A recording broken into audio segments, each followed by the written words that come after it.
ngasi thokeba thadu wathok sing amsum thengna khiba maruiba pausing khara khumga sarakana mayam da share tawjage mayam loi phukta min nasi han ba maruiba paw amoina manipur top channel dagi mayam da share tawjage cm beren na thadrok pa wafum khara haraw bu phungdokre ima kaithel natragana nupi kaithel haina khoina khangna riba chawkhraba kaithel sida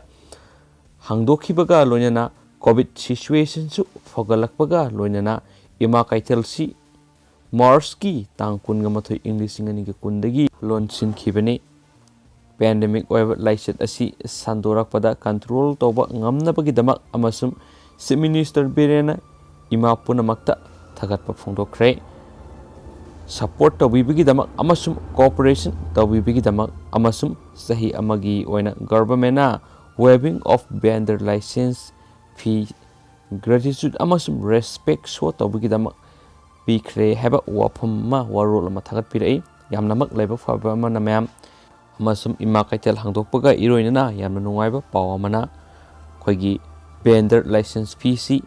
sahi amagi oina government waiving of the bikre sini makasa tharak poina to pamarui pa pawkhramu mayam da share tawjaraki mayam le phukta minasi marak thana mapalam geba marui pa pawkhra miyo ama phakhrei police ki thabak tawhanni haina masin thirambagi damak Nagaland Police na nitokaba numita sahi kunga marigi nupa ama police department da thabak tawhanni hairamba fakhre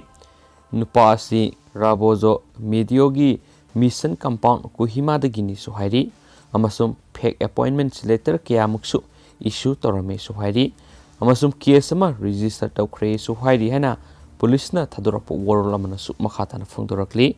maka chatharak poina topa pawkhra namo yamna ngakningai oiriba paw mani mayam Assam da sahi yankhai suraba nupa mana luhongsi haiba yadabagi esit haijinkre Valentine's Day numit numaijing numita Assam dagi sahi yankhai suraba nupa mana sahi kuntra gomdoi surabi nupia amabu marriage proposal yadabagi damak esit haijinkre thawdo asi Mirabat area gi Emola Peti Police Outpost ki manungda leiba Dibrugrata nupi duna thabak mafamdagi halakhiba lambi da thokibne hari nupi adu Assam Medical College Hospital admit tawkhi su hari amasum yamna nungai triba mana mamai adugi mafam kayada sakhi hari Equis Budadev Dasna two-wheeler thoraga attack adu tawkhibne su hari aduga mafam adudagi nanthok senkre makha tarak poina police na athubada miyoy dubu fugat pangam khi hainasu police ki source manasu pawsida makha tana su phongdorakli amasum makha sa tharak poina lushilak poina mayam ngasi yoba Manipur ki COVID-19 update mayam da share tawjaramge Government of Manipur COVID-19 Kamal Control Room dagi thadorapa press release number 327 ngasi pung mga fogi oiba update ta mayam da share tawjige ngasi punna miyoy nipan COVID-19 positive ohen khre general population nagi miyoy nipan si nupi nga tani mayam aduga positive oiraklaba miyoy singsi jenims ta test topa matamda ama oirakhibani ras medicity da test topa matamda ahum oirakhibani kaksing da ama hillside ta ani amasum isen diagnostic ta amani suhairi amasum makhasa trak poina punna miyoy Nipan COVID-19 positive oirakraba miyoy singsi Imphal East dagi amani Imphal West dagi marini Bisnupur dagi amani Kaksing dagi ama amasum Sandil dagi amani hari aduba hauzik mokhoi gi lokhatpam thokpa section tharang khudimak loinamak lokhat khre hari aduga jaga singsi containment zone singba amasum contact tracing toba yapasing thabak thoram sing loinamak lokhat khre hari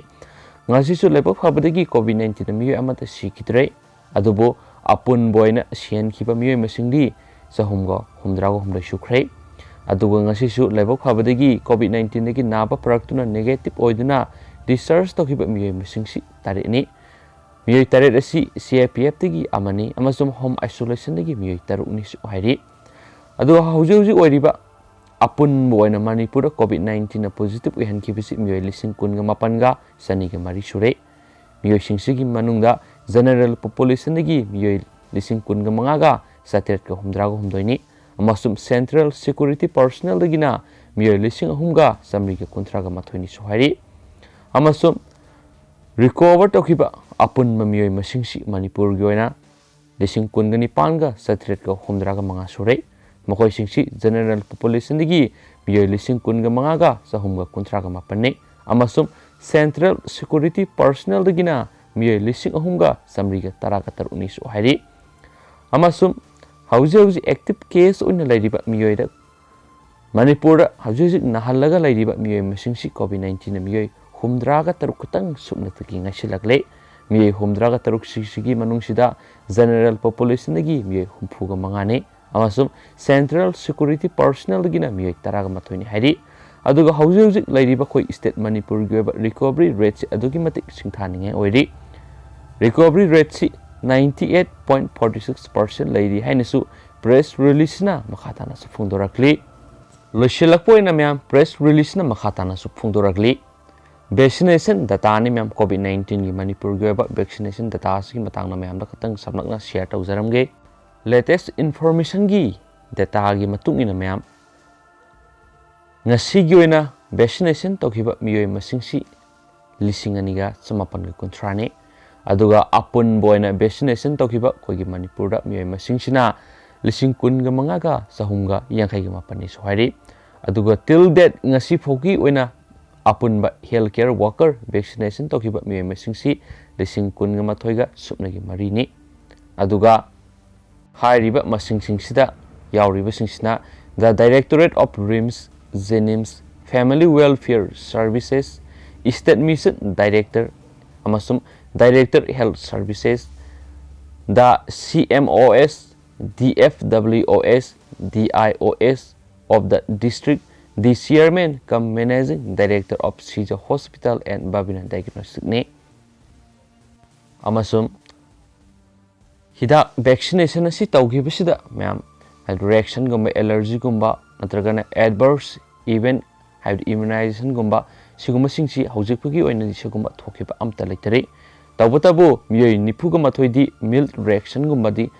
thokiba lairi hairi home care laiba singda tawbatabu makoi singadu hoji fully recover tawre hainasu press release na su makhatana su phongdorakli aduga myam ngasi goina di pauksi matang sai do sinjarage loisilak poina nga ningsingjage 24/7 covid-19 command control room number 1800345381 ni amasum home isolation helpline number na 038524140009 ni state headquarters ni amasum thawbal yoina 8415944151 ni amasum manipur mental health helpline na ayuki pung mapandagina numidangi pung mapan fawba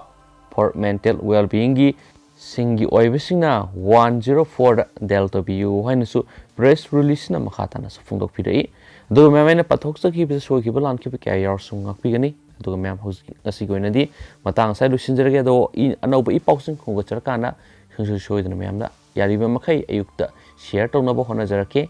do mem hauji si I pau se phong sing si phongna da ba masum sandokta bana maram oiduna mayam da I pau si ehen ma pibangam jadre sigi damakta mem warau biroi and thank you.